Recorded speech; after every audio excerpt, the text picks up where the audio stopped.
તો અમદાવાદના ચાંગોદર વિસ્તારમાં વરસાદી પાણી હજુ પણ યથાવત છે। ચાંગોદરમાં પાણીનો નિકાલ ન થતા લોકોમાં રોષ જોવા મળી રહ્યો છે। સ્થાનિકો ઘૂંટણસમા પાણીમાંથી પસાર થવા મજબૂર બન્યા। એક અઠવાડિયાથી વરસાદી પાણી ભરાયેલા છે તેવું સ્થાનિકો આક્ષેપ કરી રહ્યા છે। નોકરિયાત વર્ગ હોય, રાહદારીઓ હોય, તે વરસાદી પાણીથી પરેશાનીનો સામનો કરી રહ્યા છે।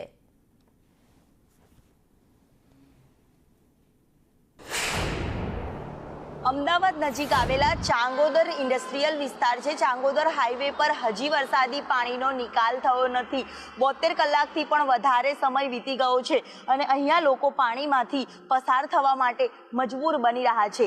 હજી વરસાદી પાણીનો નિકાલ થયો નથી। લોકો હાલાકી ભોગવતા નજરે છે તે પડી રહ્યા છે।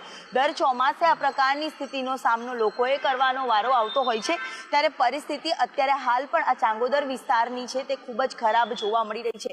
કેટલા સમયથી આ પાણી ભરાય છે, પાણી ભરાવાના કારણે કેટલી તકલીફ પડે? તકલીફ તો પડે છે બહુ જ। અમે આવવા જવાની બહુ તકલીફ પડે છે। સાંજે પણ અમે 8 વાગે છુટ્ટી કરીએ છીએ તો બી તકલીફ તો પડે છે, ચાલતા જઈએ છીએ। દર ચોમાસે આવું થાય? હા, દર ચોમાસે આવું થાય છે। પાણી તો પગ પૂરા ભરાઈ જાય, ગુણો આવી જાય છે પાણી। પરેશાની, હેરાનગતિ ખરી? હા, હેરાનગતિ ખરી। શું કહેશો તંત્રને પાણીનો નિકાલ કરે માટે? હા, નિકાલ તો કરવો જોઈએ ને।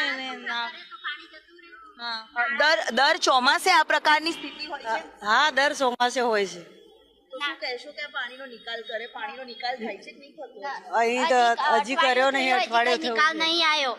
એક અઠવાડિયાથી અઠવાડિયાથી નોકરિયાત વર્ગો હોય કે પછી અન્ય લોકો હોય, ઘૂંટણસમા પાણીમાં જવા માટે લોકો મજબૂર બન્યા છે। 72 કલાકથી પણ વધારે સમય જે વીત્યો છે અને જે પ્રકારે સ્થાનિકોએ કહ્યું કે છેલ્લા એક અઠવાડિયાથી આ પ્રકારની પરિસ્થિતિ અને આ વરસાદી પાણીનો નિકાલ થતો નથી અને તેના કારણે લોકોએ હાલાકીનો સામનો કરવાનો વારો આવી રહ્યો છે। કેમેરામેન મનીષ વાણિયા સાથે દિવ્યા ચૌહાણ, સંદેશ ન્યૂઝ, અમદાવાદ।